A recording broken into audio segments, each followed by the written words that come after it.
Hi! Welcome back po dito sa aking channel.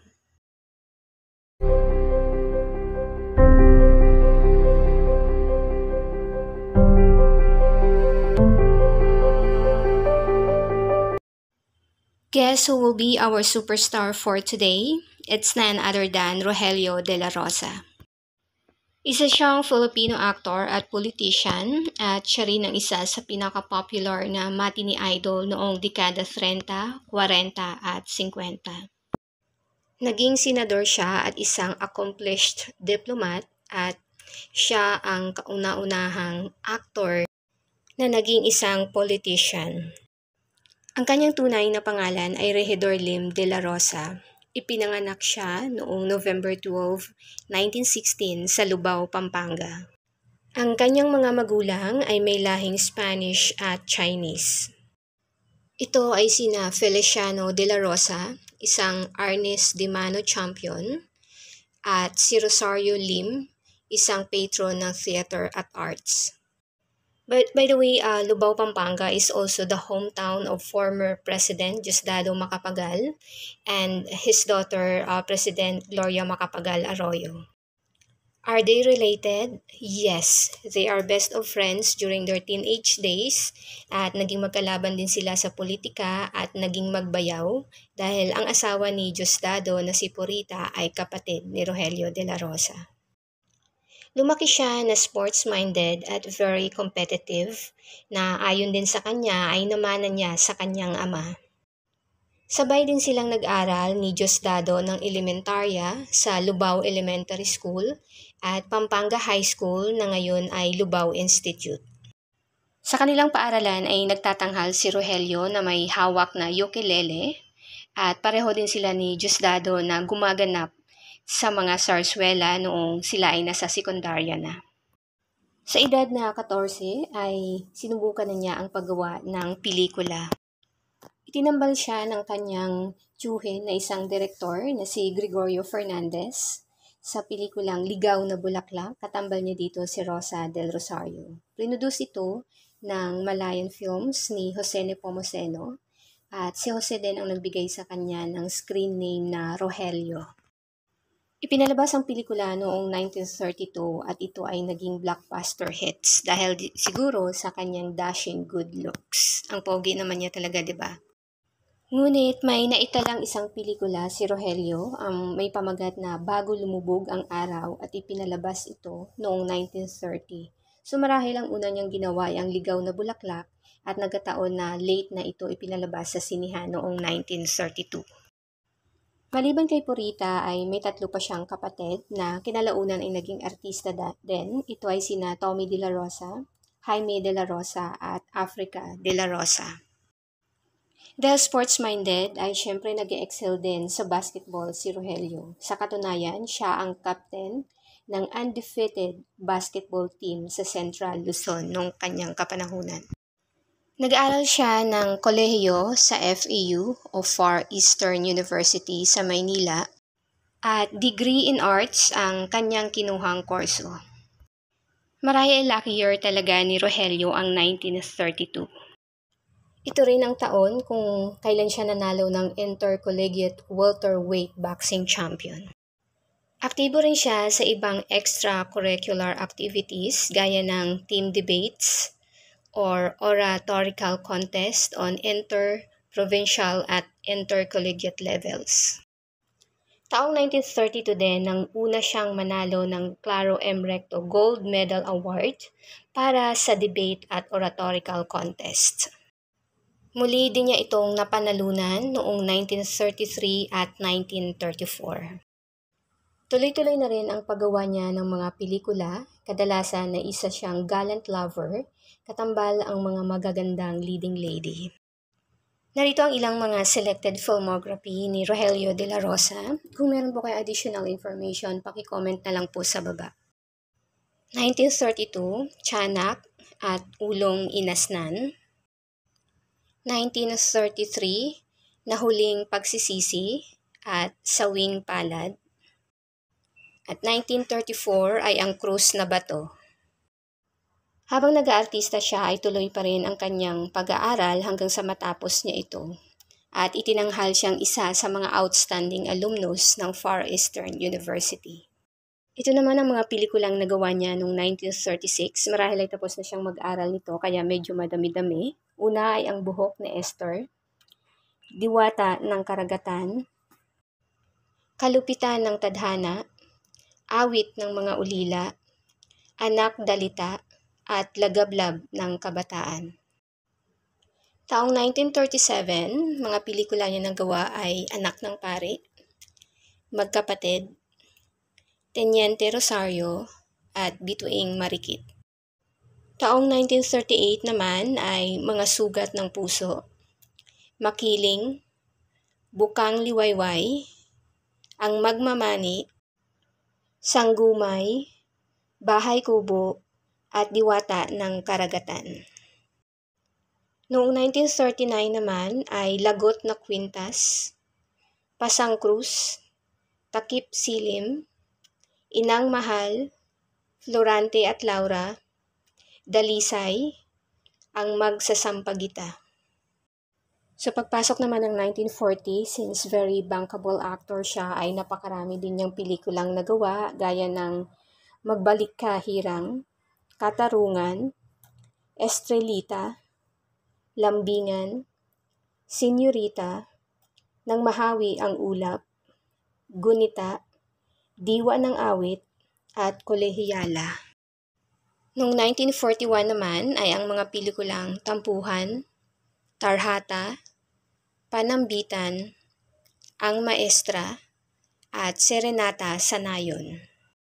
So as we all know, December 1941 ang bombahin ng mga Hapon ang Pearl Harbor that initiates the World War II in Asia. Pero pagpasok ng 1942 ay nakagawa pa siya ng 2 pelikula. Ito ay ang Kabalyero at Anong Ganda Mo. At dahil laganap na ang pwersa ng mga Hapon sa ating bansa ay natigil ang production ng mga pelikula.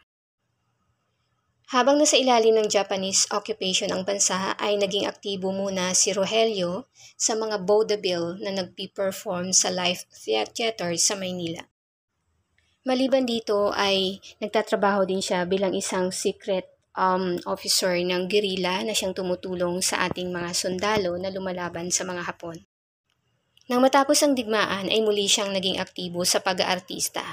Siya ang nag-iisang bidang lalaki na nakakalabas sa 3 malalaking kumpanya, ang Sampaguita Pictures, LVN Pictures at ang Premier Production.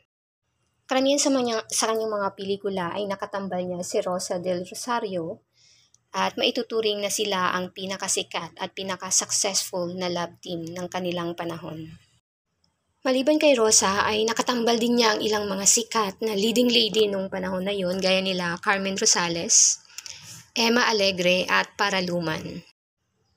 1944 nang muli siyang gumawa ng pelikula at ito ay may pamagat na Perfidia. 1945 nang tuluyan tayong lumaya sa mga Hapon at balik production na naman ang mga pelikula. Karamihan sa mga ito ay 1946 na naipalabas at ito ang mga pelikula ni Rogelio, ang Tagumpay, Garrison 13, Ang Prinsipeng Hindi, Victory Joe, Dalawang Daigdig, Honeymoon, Angelos, at Hagibis. Noong 1947 naman, ang mga pelikula niyang nagawa ay Ang Lalaki, Ang Himala ng Birhen ng Antipolo, Sarong Banggi, at Backpay. Noong 1948 naman ay ang Vingador, Hampas ng Langit, Sa Tokyo Ikinasal, Bulaklak at Paru-Paro, at noong 1949 naman ay ang Kampanang Ginto, Bandilang Basahan, Camellia, Kidlat sa Silangan, Ang Hiwaga ng Tulay na Bato, Ang Lumang Bahay sa Gulod, at Milyonarya. Maituturing na si Rogelio de la Rosa ang pinakasikat na aktor sa unang dekada ng post-war era ng showbiz. Nagtayo rin siya ng kanyang sariling production company, ang RDR Productions, at nakapag-produce siya ng ilang mga hit movies. Noong 50s ay nakabili din siya ng malaking lupain sa Baguio City at tinayuan niya ito ng RTR farm na siyang nagsusupply ng mga livestock at dairy products sa lugar. At tuloy pa rin ang paggawa niya ng mga pelikula sa LVN Pictures. Taong 1948, si Rogelio ang highest paid Filipino movie actor. Gumanap din siya sa isang American-produced movie na The Sword of Avenger gamit ang screen name na Ramon Delgado. Isa itong adventure film na settings is 1837 dito sa Pilipinas noong panahon ng mga Kastila na dinirect ni Sidney Salco. Taong 1950 naman ay meron siyang 6 na pelikula, ang 48 oras, Doble Cara, Prinsipe Amante, Tigang na Lupa, Surab at Rostom, at ang Kampana ng San Diego. Noong 1951 naman ay ang Bayan o Pag-ibig, Prinsipe Amante sa Rubitania, at Haring Cobra. Noong 1952 ay ang Dimas the Sainted Robber, Romansa sa Nayon, Babaeng Hampas Lupa, at Irisan. 1953 naman ay meron siyang isang naitalang pelikula, ang Sa Paanan ng Bundok. 1954 ay Maalaala Mo Kaya, Dakilang Pagpapakasakit, Jack Angel, Ikaw ang Buhay Ko, at Aristokrata. 1955 Ang Tangi Kong Pag-ibig, El Conde de Monte Carlo, Higit sa Lahat, Sunny Boy, Iyong Iyo, Pandango ni Neneng, at Artista. 1956 naman ay ang pelikulang Lydia, 4 na kasaysayang ginto, first segment, Ngayon at Kailanman, Babaeng Mandarambong, Idolo, Pampangenya, at Gintong Pangarap. 1957 naman ay nagawa niya ang pelikulang Veronica, Sino ang May Sala? At ang huling naitala niyang pelikula ay noong 1961, Ang Dugo at Luha. Ang pelikulang Higit sa Lahat kung saan katambal niya si Emma Alegre ang nagbigay sa kanya ng karangalan bilang Best Actor sa 1956 FAMAS Awards. Nanalo ulit siyang Best Actor sa pelikulang ito sa 1956 Southeast Asian Film Festival sa Hong Kong. Kung nagtataka po tayo kung bakit hindi na siya ganun kaaktibo sa pelikula noong mga late 50s ay dahil pinasok na niya ang mundo ng politika. Taong 1957, during general election, ay kumandidato si Rogelio bilang senador sa ilalim ng Liberal Party. Isa siya sa mga top 12 na nanalo and he served for 1 6-year term spanning the 4th and 5th Congress. He was the first actor to parlay his fame into a substantial political career, paving the way to other future entertainers turned politicians. And who are they? Of course, Ramon Revilla Sr. and his son Bong Revilla Jr., our former President Joseph Ejercito Estrada and his son Jinggoy Estrada, Lito Lapid, Freddie Webb, Robin Padilla, among others. Bilang senador ay naging aktibo si Rogelio sa issue ng fisheries at agrikultura sa Pampanga, ang kanyang hometown. He also co-authored a bill that led to the establishment of Board of Censors. Pagkatapos ng 3 taon ay nagkaroon ng presidential elections noong 1961. Kumandidato si Rogelio bilang presidente ng bansa as an independent candidate. Ang kanyang mga kalaban ng panahon na yon ay ang kanyang dating bayaw na si President Diosdado Macapagal at ang incumbent re-electionist na si President Carlos Garcia. Nang panahon na yon ay namatay na si Purita at nagkaroon na ng bagong asawa si Diosdado. Nang malapit na ang election day ay biglang nag-withdraw ng kanyang kandidatura si Rogelio. Ayon sa kanyang official Senate biography, naniniwala siya na ang kanyang pag-atras ang magpapatalo sa korap na kandidatura ni President Carlos Garcia. Whatever the motivation, his gambit proved successful and his former brother-in-law, President Diosdado Macapagal, won the election easily. Si De La Rosa naman ay senador pa rin noong time na yon at tinapos pa rin niya ang kanyang 3 taong termino. Noong 1963 general election ay muling bumalik si Rogelio sa Liberal Party at muling tumakbo bilang senador. But this time ay natalo na siya. Hindi na siya muling kumandidato, ngunit nagsilbi naman siya as public service bilang acclaimed diplomat. Taong 1965 ay nagsilbi siya bilang Philippine Ambassador sa Cambodia. Nang maging Pangulo, si former President Ferdinand Marcos ay siya ang na-assign na Philippine Ambassador sa Netherlands, Soviet bloc countries of Poland, Bulgaria, and Czechoslovakia. He was admired for his savvy in foreign affairs and language proficiency. He also used his position to promote Filipino artists performing abroad. Ang kanyang huling diplomatic post ay bilang Philippine Ambassador to Sri Lanka. So aside from career ay pag-uusapan naman natin ang buhay pag-ibig ng isang Rogelio de la Rosa. 2 beses na ikasal si Rogelio at ang mga petsa ay hindi available in public at katunayan ang kanyang unang kasal ay lihim lamang. Sinasabi na una siyang ikinasal noong Japanese occupation kay Maria de los Dolores Bayot na taga Masbate. Nagkaroon sila ng isang anak na ang pangalan ay Rogelio de la Rosa Jr. Nang pumanaw si Maria ay muling ikinasal si Rogelio kay Carlota Delgado o kilala bilang artista na si Lota Delgado.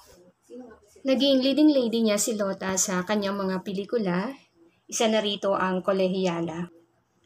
Nagkaroon sila ng 6 na anak ni Lota. At trivia lang, ang pangalan ng kanyang mga anak ay nagsisimula sa letter R. So, una, ang pangalan ng kanyang panganay ay si Rogelio Jr., kay Maria. At kay Lota naman ay sina Ramon, Rodolph, Reynaldo, Robert, at Regidor, at ang nag-iisang anak na babae na si Ruby. Wow, the power of R. Taong 1982 ay pinangaralan siya ng Walang Kupas Award, gayon din ang katambal niya na si Rosa del Rosario, at iginawad ito ng At Iba Pa, na organization composed of film artists and entertainment writers. De la Rosa was also the recipient in 1945 of commendation for his service as guerrilla leader and officer of the East Central Luzon guerrilla area with the rank of a major. Ginawaran din siya ng Lifetime Achievement Awards ng Urian, FAMAS at Film Academy of the Philippines. Taong 1984 ay sinubukan niyang muli ang politika nang tumakbo siya sa batasang pambansa sa ilalim ng banner ng KBL. Ngunit natalo siya dahil madalas ang protesta noon laban kay dating President Ferdinand Marcos at lumalakas na ang people power. Taong 1986 ay pumanaw na si Rogelio de la Rosa sa edad na 70 years old. Inilibing siya sa Loyola Memorial Park sa Marikina, katabi ang labi ng kanyang ama na si Feliciano. At yan po ang inspiring na buhay ni Rogelio de la Rosa, a matinee idol who had so many things on his plates, and yet he was able to deliver a fulfilled and accomplished life. Hanggang sa muli, salamat po sa panonood.